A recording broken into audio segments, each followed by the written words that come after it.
Okay, well, we'll bring the meeting to order. Good morning, everybody. So nice to see so many people on this misty morning. Yeah. Well, hopefully it'll clear up a little bit today. So, Tim, what do you have for us this morning? I have a group from Kitchener. Here we go.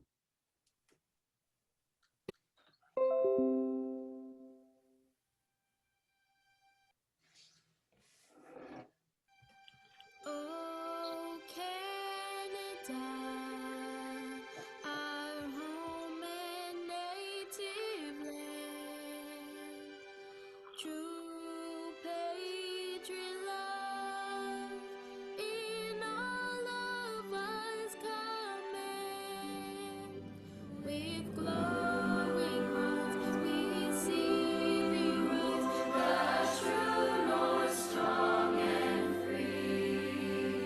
From far and wide, oh Canada, we stand on guard for thee. God keep our land glorious and free. Oh Canada, we stand on guard for thee. Oh Canada, we stand on guard for thee.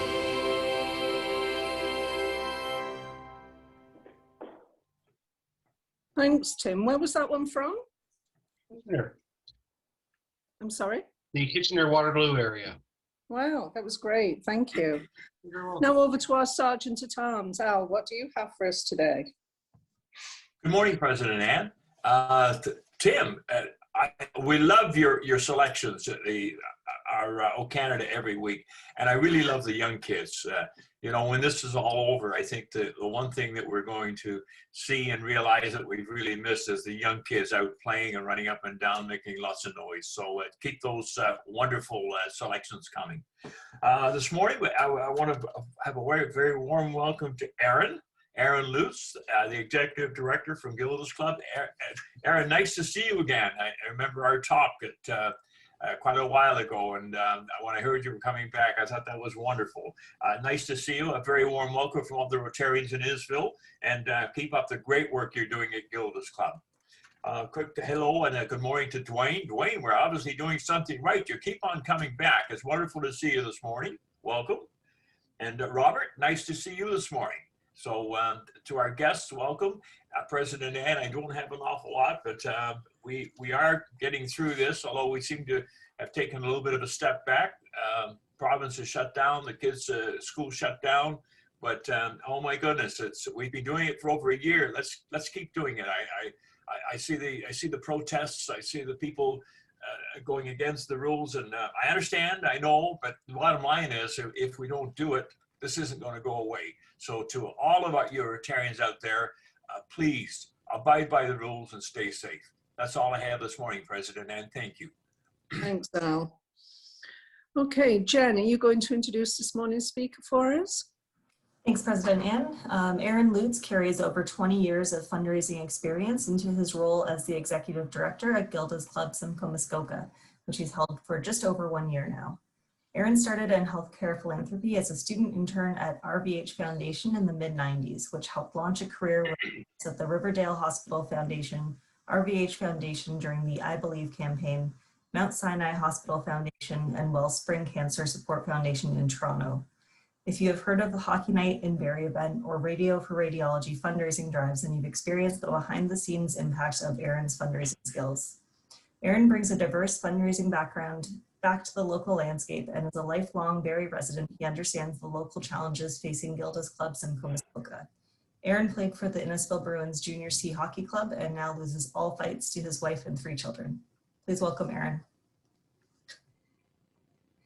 And that's my proof that I did play with Innisfil. And as we talked about with behind the scenes of hockey is I do collect some of my hockey pucks. And I happen to have a few of them here. I got my Quebec Nordiques. I got my Minnesota North Stars, Hartford Whalers, Colorado Rockies. The only reason that Hockey Night in Barrie was such a success, though, is that my uncle was a NHL Hockey Hall of Famer, Mike Gartner. So as it proves in Barrie and Innisfil and an area, it's not what you know, it's who you know. And I'm glad to be here with all of you today. So what I'm going to just try to do is cover a bit of Gilda's club history, some of the adaptations we have. And I believe one of the best ways, if there's questions, is, submit that into the Q&A, and I can handle that after, or Jen, you can interrupt me and give me a little bit of a heads up on that. But thank you all very much for having me here today. And I just want to be able to say that, Gilda's club here started and was born in a kitchen. And as you can well imagine, cancer and coffee is, one hell of a talk. Ultimately, this particular coffee talk came around to the fact that people that are going through cancer have needs that extend beyond treatment of the disease. And of course, what are the needs of family and what are the needs of friends? We all know that cancer cuts a wide and brutal swath through our lives, and that our healthcare system by design exists for the needs of the patient. And the questions that faced our founders here at the club wound up being similar to the ones encountered by our namesake, Gilda Radner. Gilda Radner, if you don't know, is one of the original 7 cast members of Saturday Night Live. And it's easy to say that Gilda was a pioneer amongst female comedians. To the story of Gilda's club, Gilda once quipped that cancer gave her, quote, membership to an elite club I'd rather not belong to. And then she proceeded to do what she did best, which was make a joke of it. Fortunately, she lost her battle to ovarian cancer in 1989. And following a model of care in California, her widow, Jean Wilder, and others founded in New York City the very first Gilda's Club. Today, there are 52 licensed affiliates with 175 locations with health partners that's collectively known as Gilda's Club Worldwide and Cancer Support Community. So the mainstay of our existence here at Gilda's Club is to provide support, education, and hope to all people impacted by cancer, family members and friends of those diagnosed, children, and people who've lost someone to cancer. Our clubhouse is a gathering place for people with cancer, as well as their family and friends or people that have lost someone, and all come here to share. And before we closed down about this time last year, is that the one word I heard most frequently from our members and from our volunteers at this club, that our clubhouse is a sanctuary. For anyone that doesn't know where we are, we're about a 7-iron located away from the cancer center. And I suppose that depends on how your 7 irons. I don't know how your golf game's going these days, Al, but I hope that it's a good 7-iron away. But we're right next to the Tim Hortons on Quarry Ridge. Prior to this past year, I could say that we received no government funds for our programs and services, but it's without a doubt that this organization exists on the generosity and support of the community and our donors, which includes the Innisfil Community Foundation. So I just want to be able to say a quick little thank you for the support that has come our way over the past year from that. Now, I previously noticed that we had 52 affiliates worldwide with 175 locations. So when it came to the pandemic, we were able to tap into a collective power and utilize our existing Zoom accounts to convert everything to a safe virtual delivery of our program before the end of last March. We had very little downtime in regards to how we were adjusting and adapting. Now, for anyone that doesn't know, our cancer support program team is composed of people with their Bachelor's of Science work and their Master's of Social Work. Bachelor of Social Work, Masters of Social Work, and ensure that we have evidence-based programs and services that provide knowledge and help.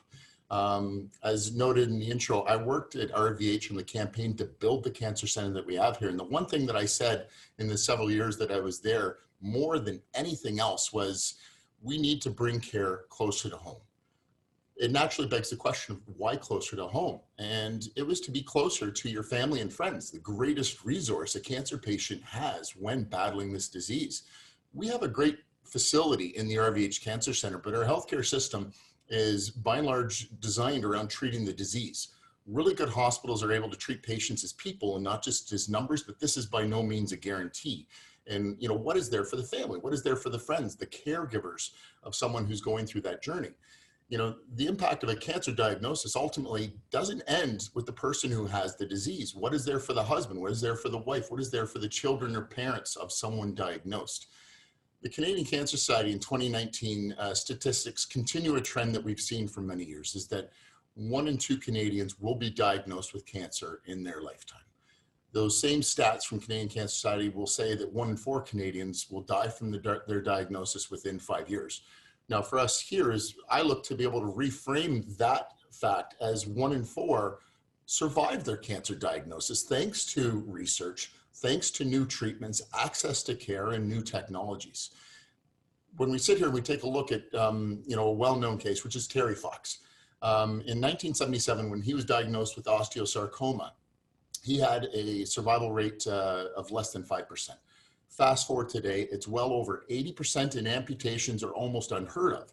So while the first question that we might ask ourselves if we're told that we have cancer is, how long do I have?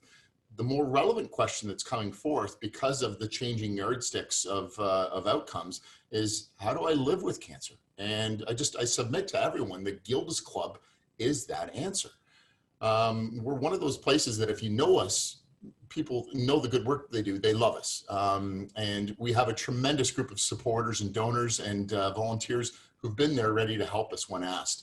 But we all are experiencing how quickly this region is growing, how much things are changing. And for me, the new people that are coming into town don't have some of those family networks, some of those friend networks readily available for them to be able to carry on with their lives. So we want to be able to reach out and talk to our clubs and talk to our community and make sure that people know about Gilda's Club before they go into the cancer center. I personally contend that when you go in for that first meeting with an oncologist and you're told that you have cancer, you're lucky to be leaving knowing your name and maybe your doctor's name. The cancer diagnosis has a very distinct physical impact on, what it is that's going through your life. And for anyone that hasn't had that experience, I would just put forth that COVID-19 has given you probably a little bit of a glimpse of what that process is like. Feelings of anxiety, depression, isolation, fear, constant fatigue. We all understand this in a new way and in an ongoing way. For our members here, and membership is free, people that want to access our services, we customize things for them, are an immune compromised group. So they're at some of the higher risks in this environment. And our members have always been good here for not coming in when they're not feeling well, because they're acutely aware of the risks of any pathogen. The normal cold has dramatic impacts on people that are going through treatments. So how are we doing in this pandemic? What were some of the things that happened? My first step was to be able to make sure our program team had the equipment and resources they had to be able to continue offering our cancer support program. And this program encompasses all of our groups, all of our sessions, our workshops and resources. And I felt fortunate here that we had a very simple mission that's not complicated. We help anyone impacted by cancer. So let's focus on what we do best and make sure that we can offer this program. On the fundraising side, I reached out and called our annual and monthly donors and supporters. Their support, when you can't do fundraising events, is the basis of everything that we wind up operating doing. And then the next part is to immerse yourself in the government applications and funding. And while it seems to have weighted down, I think I'm still sweating acronyms like CUES, SECRA, CERB. It's an experience that I think that we've all been having to endure. But at the end of the day, when it comes to the activity, we've been just as busy as we've ever been. And, to no one's surprise, cancer did not get a memo of it was supposed to stop when the pandemic hit. So I've been in here in our office, even as we go through lockdowns, to be available to answer the phone. I've felt it's been so important to be able to, if someone hits the point where they're calling for help, that you're getting a voice and you're not getting answering service. And I can say, without hesitation, that I've had some of the toughest phone calls I've ever received in the past year here. Be about a year ago in April, it was last April, I got a phone call where, I answered, hello, Aaron speaking. And all you could hear on the other side of the phone were some labored breaths. And you could tell someone was summoning every ounce of strength to just utter the words, I need help. And this man had just lost his wife, and no visitors are allowed at the hospital. He can't access any of the services or cares that are there for him, for his family. And he was looking to be able to, how can I access these things? So you know, we knew that the hospital wasn't able to provide some of the same services they can for people in bereaved situations. Our close relationship with them meant that our program team had done some adjustments where we opened up one-on-one counseling to help people in these situations. And while that would mean less time in group sessions, and the programming that we've focused on here since we've opened, it wound up being that we were able to safely connect and support someone to help rebuild the world that just crumbled before them. We were at our best when this man was experiencing his worst. And the conversations that he was able to have with our social workers revealed that his own grown daughter was also struggling. He felt that she was struggling, and that she was down in Mississauga. And, you know, we don't serve Mississauga, but, you know, hey, one of the silver linings of the pandemic is we've learned technology and we're able to extend care in new and interesting ways. So we reach out to the woman down in Mississauga, and, you know, she had already had a counselor. She was already getting support in advance of her mother's diagnosis and passing. But again, our team was able to connect, and she so strongly responded to our team that we had those conversations, and it reveals that she thinks her daughter is struggling, and her daughter is 6 years old. And, you know, I can emphasize with that, talking with Ann when we first arrived, as we did a little photo op last week. My son just turned 6 to 7. So, you know, you're talking about, you know, kids that really pick up on stuff, and it's just, how do you communicate these things when you're struggling yourself? So we were able to engage our certified child life specialist and provide some highly specialized care to help this child understand her grief, learn how to share and how to communicate with the adults in our life who were also struggling. We wound up helping 3 generations in 2 cities with one life-changing event. And, you know, we're coming up on that 1-year anniversary, and, you know, Mother's Day is on May 9th. And, you know, for this family, it might as well have happened yesterday. You know, time, you know, allows us to adapt and how to be able to adjust to how these things impact our lives. But it certainly doesn't diminish the weight or strength and emotion of what it is that's happened. Just a few weeks ago, I received a call from a grandmother who was concerned for her teenage granddaughter. Her son-in-law was just released from hospital for home palliative, and she had shared that he is not doing well. And she knew that her granddaughter needed some help, someone to talk to. And the options that continue to keep coming up was only telephone care, nothing that allowed the granddaughter to be able to connect out of the house for that. And she wasn't interested in this. The grandmother thought, in her opinion, that her 16-year-old granddaughter didn't want to risk opening up to someone when she's in proximity or the same house as her father. Or maybe it's because of her younger sister. You know, she's trying to be that strong kid for, you know, her family in this time of need. So we had, you know, her, the grandmother, and we reached out to the mother, we've reached out to the daughter. We have her participating in one of our upcoming paint sessions, get her engaged in doing stuff, and, you know, hopefully be able to make sure that she opens up in a way that manages for her. But, you know, we've additionally been able to reach out and support a grandmother and a mother with their needs as well. So, you know, when we talk about the services that we provide, there are services that go to the people that are diagnosed, but it's almost equal amount for the people that are the caregivers as well.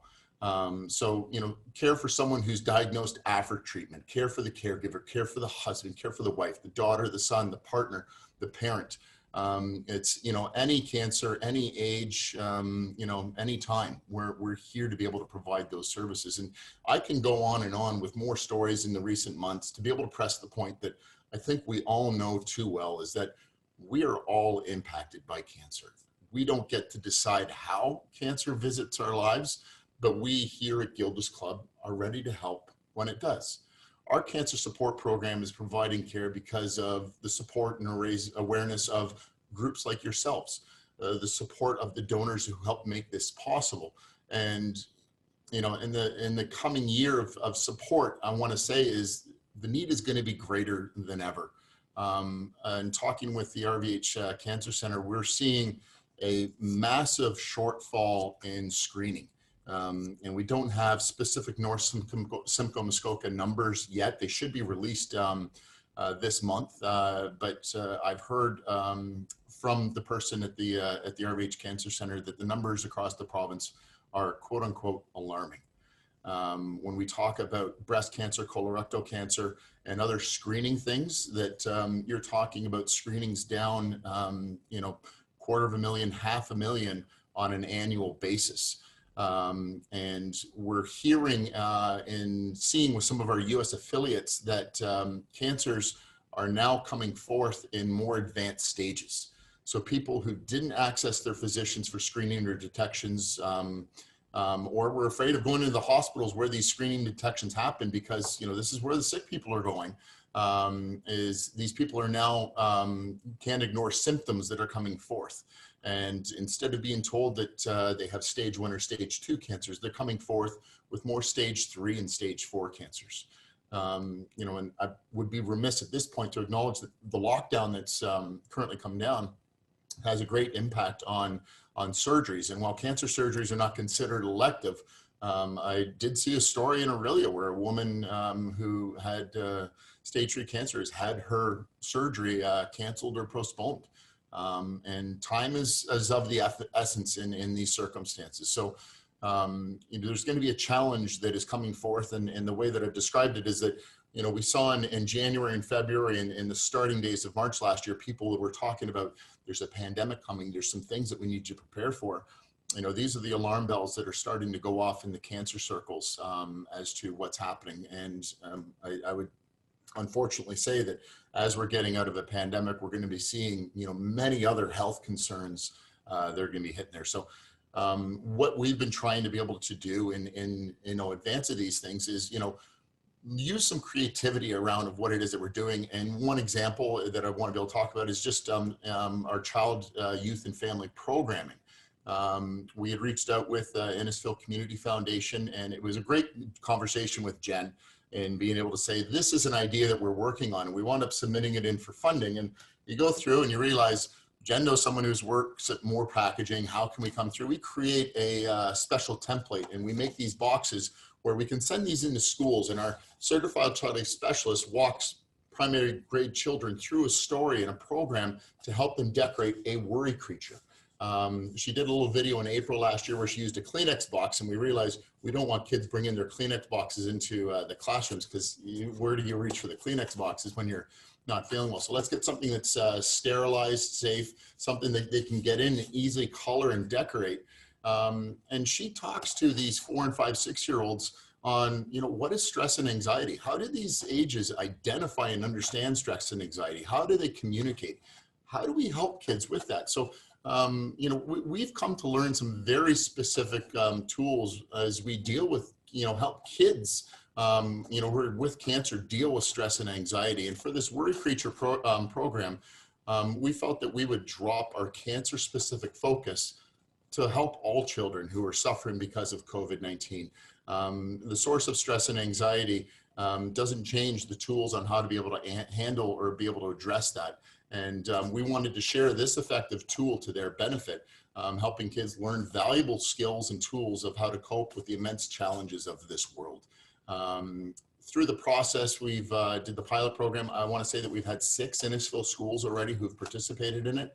We received board approval, and within days of that happening, we had Algonquin Ridge Elementary in south end of Barrie call out to our program coordinator and say, we have 17 classes from grade 6 to kindergarten that we want you in to be able to do this. So we're going to figure out how this is going to happen once the March break is done. But I think the template that we have is something that we're actually going to be doing this Saturday with help of the Innisfil Public Library and the Innisfil Community Foundation. Is we're just doing a workshop where people can pick up their kits at the Innisfil Public Library on Innisfil Beach Road.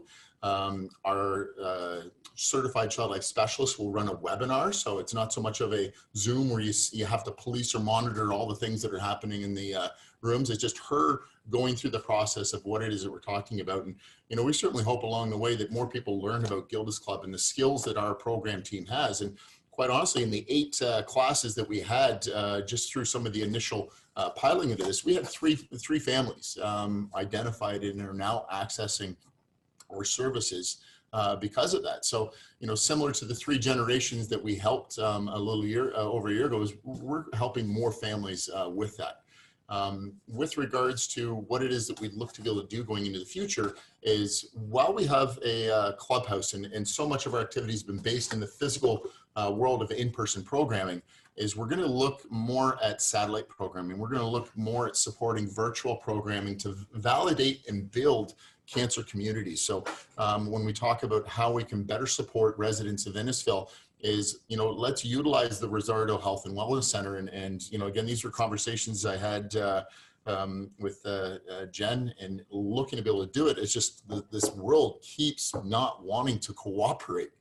But we're doing our best, and some of it is just making sure that you have the support pieces in place. So what I look to be able to just try to address is that what I look from each of you is to make sure that people know about Gilda's Club, and that once cancer visits their lives, and that we are active partners in supporting anyone who's impacted by cancer.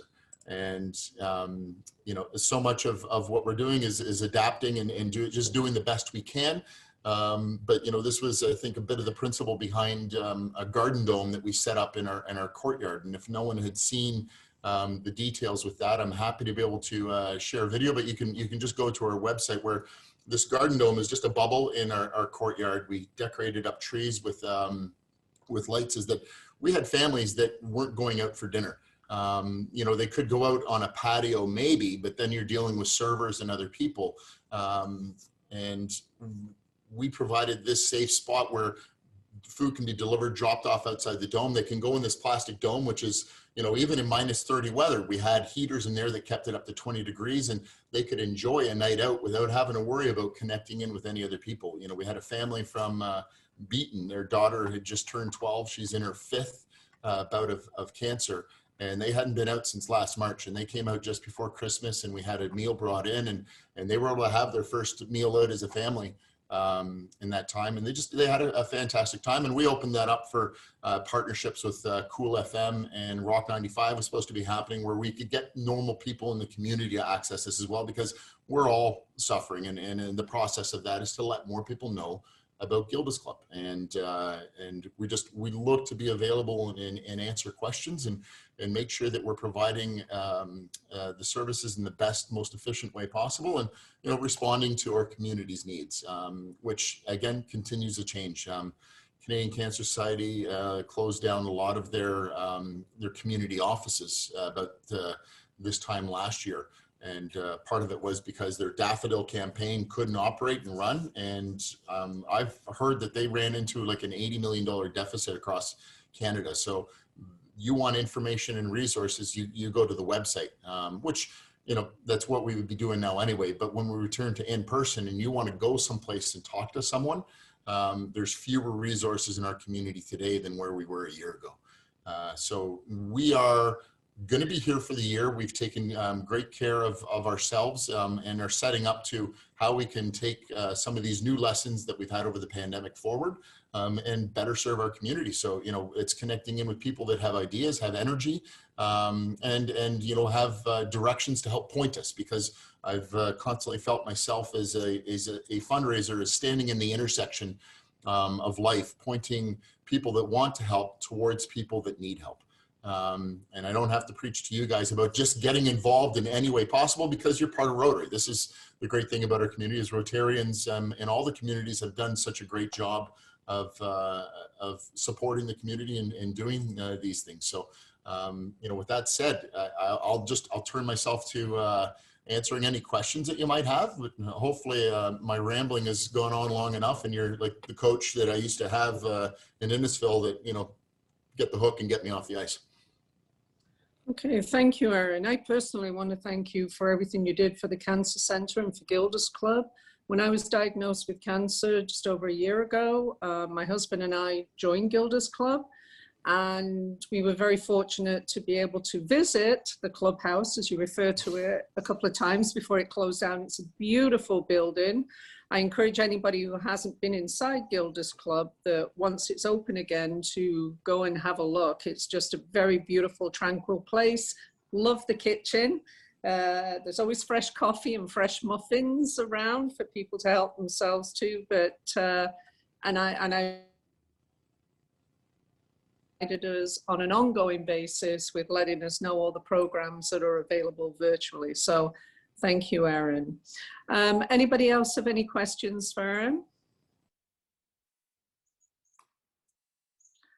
Okay, go ahead. Sorry, that's Robert. Go ahead, Robert.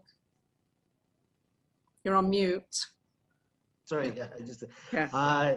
being in the service sector, I actually want to commend Aaron and Gilda's Club for being able to maintain some sense of normalcy over this past year. All of us have suffered a great loss in being able to put out a lot of our programs, and it's all based off of donorship. So I just wanted to say, if you can, through all your network, please spread the word. All of our service centers need the help. And great presentation, Aaron. I would actually just look to be able to chime in on that, Robert, for a moment and just say, quite honestly, if you know anyone in the province that is impacted and needs help, that we can actually extend there. We have 6 members in Ottawa who are utilizing our services. We're one of 2 Gilda's clubs in Canada, the other one being in Toronto.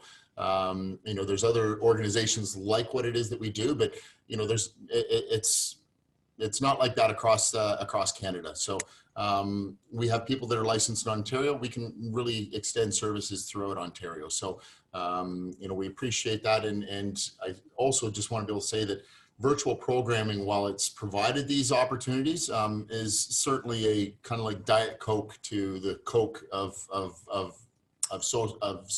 group work. When we talk about how people connect and do things, so much of our communication is nonverbal. And when you only get from here up in a screen, someone who might be sitting there and they're wringing their hands and, you know, neutral poker face, you can sense anxiety and other cues in different ways. So, you know, there's very much a real in-person world that we're going to be looking at. Unfortunately, we're going to be a slower opening time than a lot of other places because we deal with an immune compromised group. So quite honestly, until community transmissions are distant and in the rearview mirror, we're going to be restricted in what it is we can do, but we can do this. And it's working not too bad. It's working well in some areas, and in other areas, it's, you know, it's choosing, you know, the best alternative of what it is that we truly want and are yearning for. And we look forward to that ourselves here.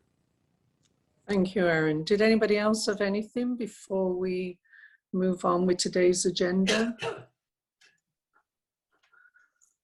I don't see any hands up. Do you, Jen? No.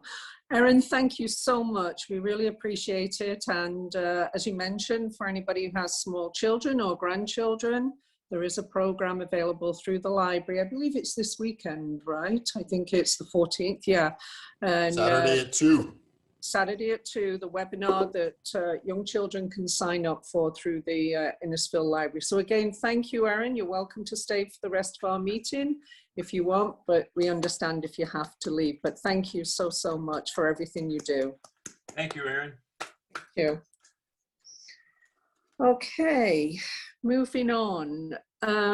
Jen, would you like to give us an update on the Rosado and the recognition for the Rotary, please? Sure, thank you. Let me just get my notes here. So as some of you will remember, the Rotary Club of Innisfil made one of the first large community gifts to the Rosado Health and Wellness Center with a $10,000 donation. We had intended on recognizing this gift by installing a gathering table in the community kitchen, but COVID put a bit of a damper on our donor recognition and also just communal dining, which I think is going to be a while before we get back to that level of comfort. So in honor of the Rotary Club of Innisfil making one of the first large community donations, we'd like to propose that we acknowledge Rotary's leadership and generosity in our community with a recognition plaque on the art gallery that's across from the RVH space. That's a pretty high traffic area it'll have a lot of visibility there, and we're hoping that this is a way that we can recognize your generosity and kind of highlight you in the community. Thank you, Jen. That is a very high traffic area, soon as it is by all the RVH clinics that are in the Rosado as well. So I think I'm pretty sure club members will be happy at that visible recognition. And we appreciate all the work you've done on this on trying to find the best spot for Rotary to be recognized within the Rosado. And I believe there's also a wall going up there as well, isn't there? There's a donation wall as well. The donor wall, yeah, it'll be installed. It's in the main entranceway between the community kitchen and then there's a service door on that side, but that'll be a nice big recognition there as well. Yeah. Thank you, Jen. Does anybody have any questions for Jen on that? I think that's great. Thank you, Jen, for everything you've done on that. Okay, Jeff or Tim, did anybody get back to you with suggestions for fundraising for the allocation of funds from Beer for a Year? Not really where we're going to go with it, but we have other ideas of fundraising, so that I've talked to a few people about. So I just got notified, or just got the message or email back from the town saying that we can have our license. We just have to fill out the application now and give them our money, and we can start the Beer for a Year draw.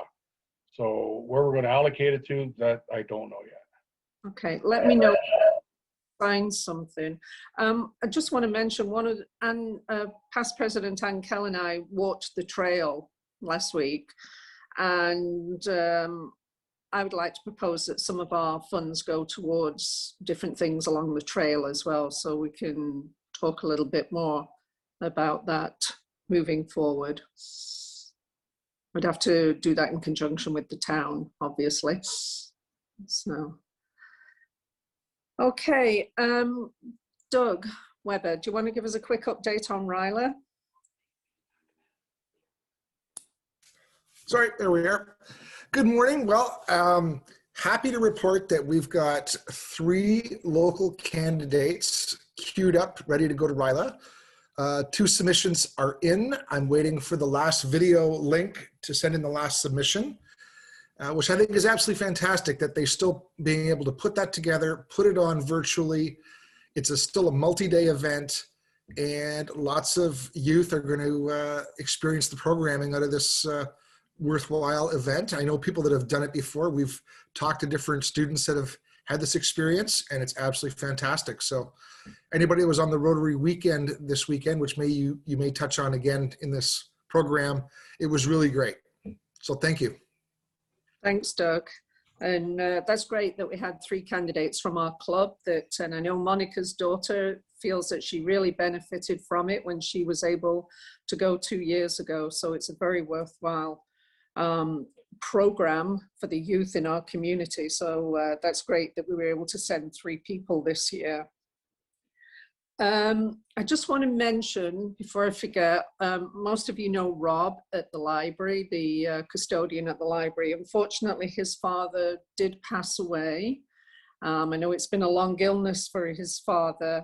I have delivered a condolence card on behalf of Rotary to Rob at the library. So I just wanted to let people know that, because he's always asking, whenever I see him, he's always asking how Rotary is, how are we all doing? He misses us all as we miss him. He was always such a great help to us for our in-house meetings.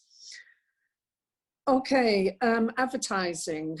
Tim has been working on getting a permanent phone number for us, because if we put out Rotary's name into the community on bookmarks and things like that, people will find that bookmark in 5 years and want to call a number. So originally it was my cell phone number that's on that, but Tim is working on getting us a fairly inexpensive permanent phone number.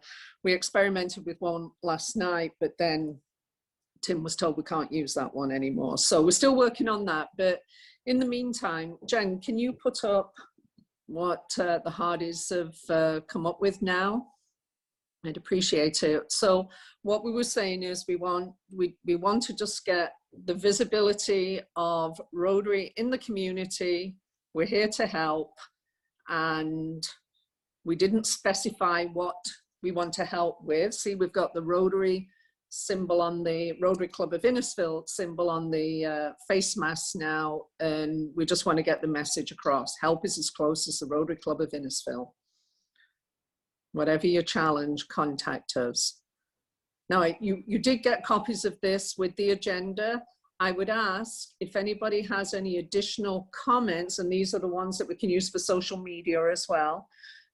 If anybody has any additional comments, can you get them to me as soon as possible? Because we really would like to get this moving, start getting it distributed throughout the town and through the library and everything like that. I think it's very colorful, it stands out, and I'm excited to move forward with this. So again, please send me any comments as soon as possible so that we can bring this to a conclusion. And the photographer who took the photos, I thanked her personally yesterday as well on behalf of the Rotary. So, President Ann? Yes, Barb. Can I just suggest you give us 24 hours to give comments and so you can close this project? Yeah, Just give us a deadline, and I think they're fabulous. They're just fabulous. I think by Friday, please. Thank you, Barb. Oh, you're more generous than I, President Ann. Thank you.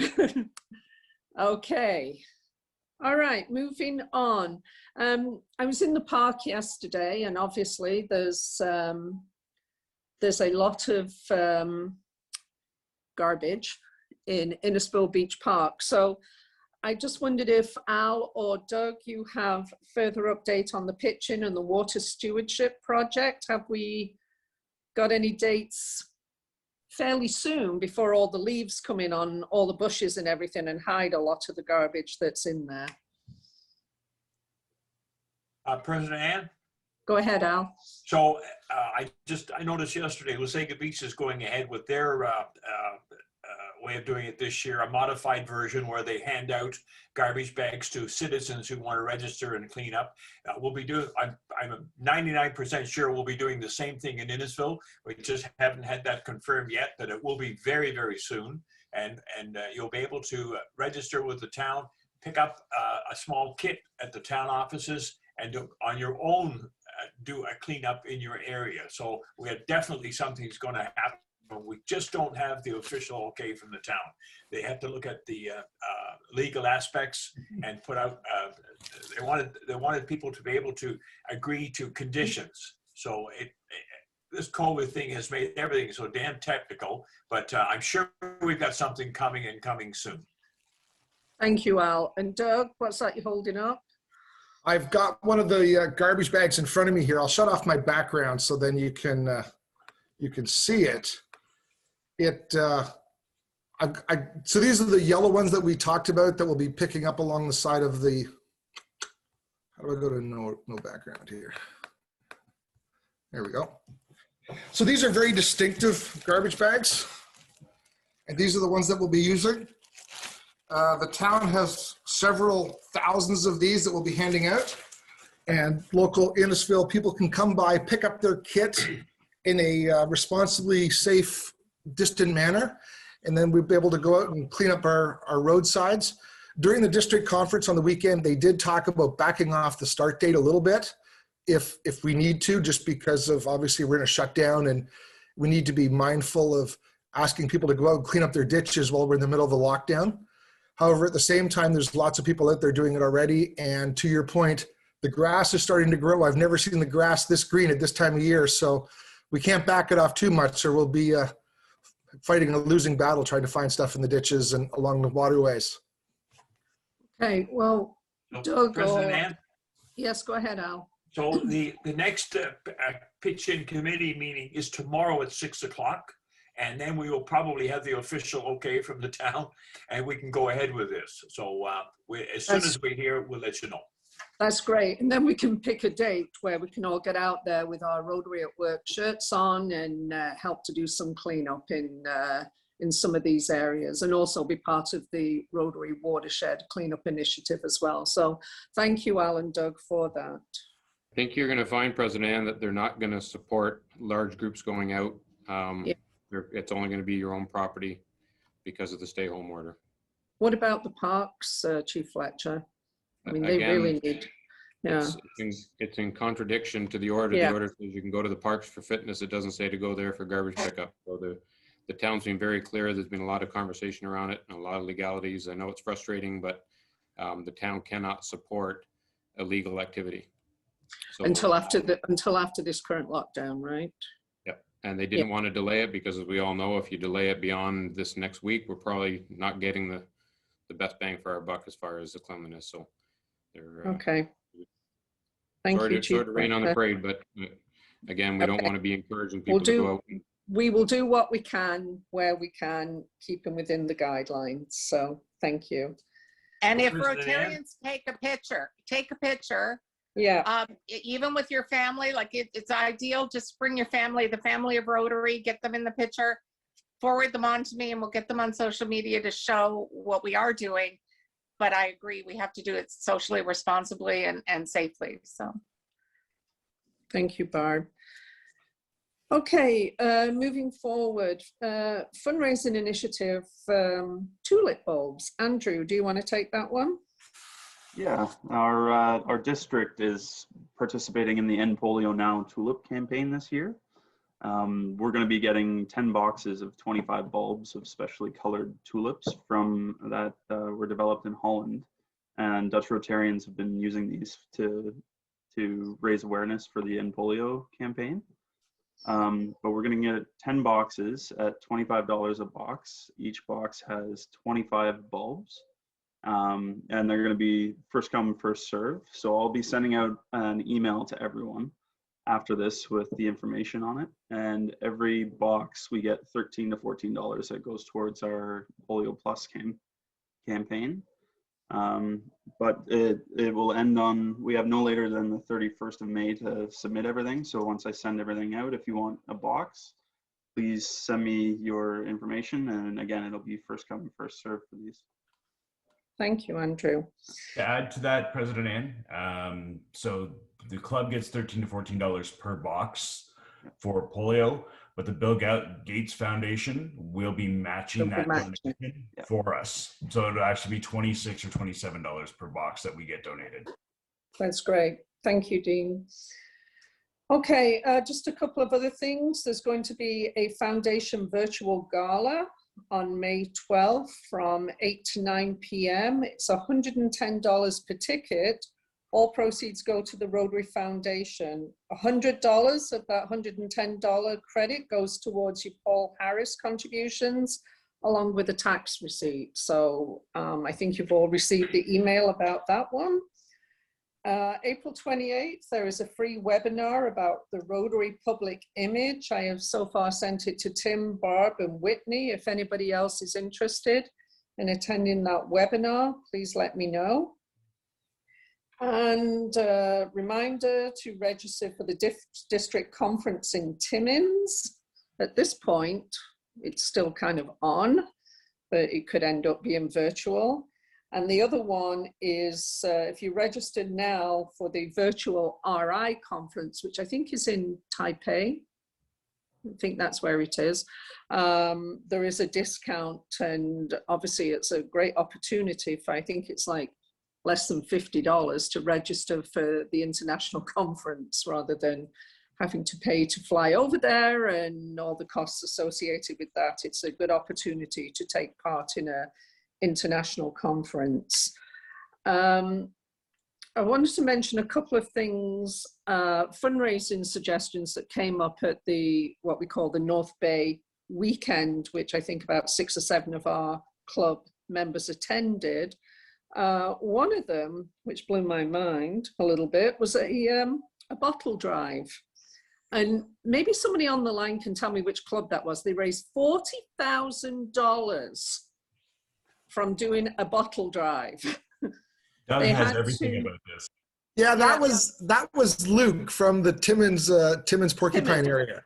Well, that was just mind-boggling. They ended up having to rent a flatbed trailer to actually collect all the bottles. But it gave me the idea that, I mean, a lot of stuff we do is in Alcona. If we did a bottle drive, we could do it in all different areas of Innisfil, Cookstown, Friday Harbor, depending if they would allow it, Alcona, Guildford, Stroud, all the places, and, you know, have Rotarians at each of those places, build it up over several weeks by advertising that we're going to be doing this. And I don't think we'll raise 40,000, but I think we've got an opportunity to, if we give it enough advertising and enough oomph behind it, to raise a significant amount. And as Andrew knows from the last one, we have to make arrangements with the various beer stores and everything that we would be delivering them to after we've done the collection. But I'd like our fundraising group to kind of think about that one, the best way to do this. And again, based on what Chief Fletcher said, it may be something that, excuse me, we need to schedule for after this next lockdown, but we can build up towards it, assuming that we are going to be, this lockdown will end at some point. But that one just blew me away. And there was another fundraising idea, and I know Rotarian Michael Tuff has mentioned something similar to this before, where they hired chefs, and the people picked up their food kit, and then the chefs taught them through online how to cook that particular meal. And that was another one that raised, I think that one was about $30,000 they managed to raise with that one. So that one was very well attended. And Michael Tuff, I think you said you participated in something similar to that at one point? Yes, President. It was about a year ago, just about a year ago. And we had Pilates, yoga, a chef, a bartender, trivia. It was about a 4 or 5 hour online event. It did really well.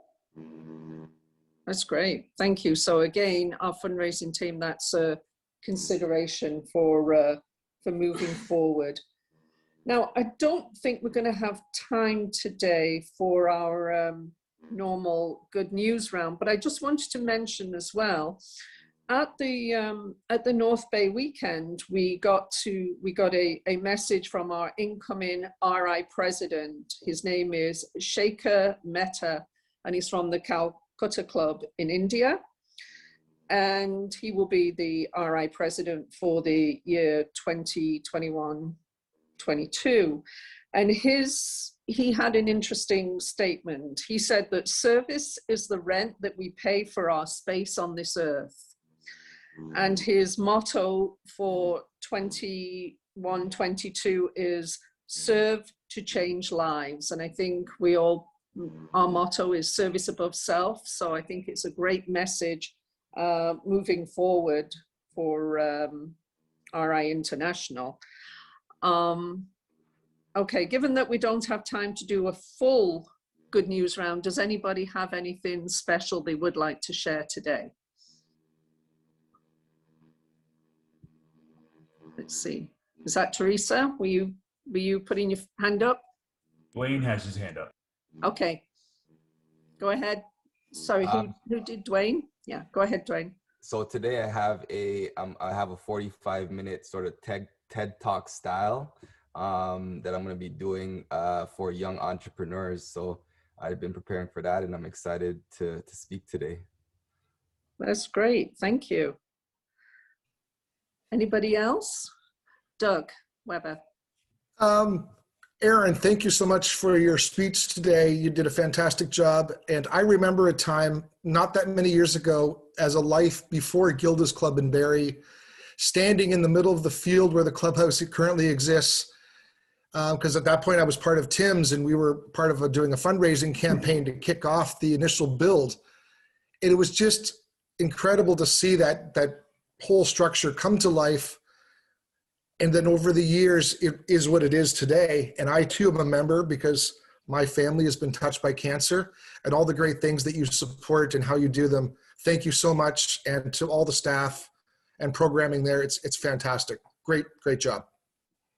Thank you very much. And I'll hijack Ann saying that we have, the special thing here is we have a Star Wars auction of rare collectible items, like $50,000 worth of stuff. And I'll put the link in there. So if you're a Star Wars fan or know a Star Wars fan, this is for them, and it raises money for the Cancer Support Program. Thank you, Aaron. I just want to mention I've got a minute with the Mayor's Minute on Friday, and the subject will be the Rotary Club of Innisfil this week, so look out for that one. So that's great. And Jen, does anybody else have their hand up that they wanted to share something before we move on to the Learning Corner? I don't see any hands. Okay. It's been a full meeting today. It's been great having Aaron here, and as I say, once the lockdowns and everything, once life gets back to normal, I encourage everybody to try and drop by Gilda's Club. It is an amazing place, and what they do for people in our community is wonderful. Janet, do you have anything for Learning Corner? Yes, I do, President Ann. This is about the definition of Rotary. How do you describe the organization called Rotary? There are so many characteristics of a Rotary Club, as well as the activities of millions of Rotarians. There are features of service, internationality, fellowship, classifications of each vocation, development of goodwill, and world understanding. The emphasis of high ethical standards, concern for others, and many more descriptive qualities. So in 1976, the Rotary Public Relations Committee requested a one-sentence definition of Rotary. And it is, Rotary is an organization of business and professional persons united worldwide who provide humanitarian service, encourage high ethical standards in a vocation, and will help build goodwill and peace in the world. Those 31 words are worth remembering when someone asks, what is the Rotary Club? That's your Learning Corner. Thank you, Janet. Okay, well, before I bring the meeting to a close, did anybody else have anything they wanted to raise today? No, well, thank you everybody for attending on this misty morning, and everybody take care, keep safe, and get those vaccinations as soon as they're offered to you. So have a great week, everybody. Thank you.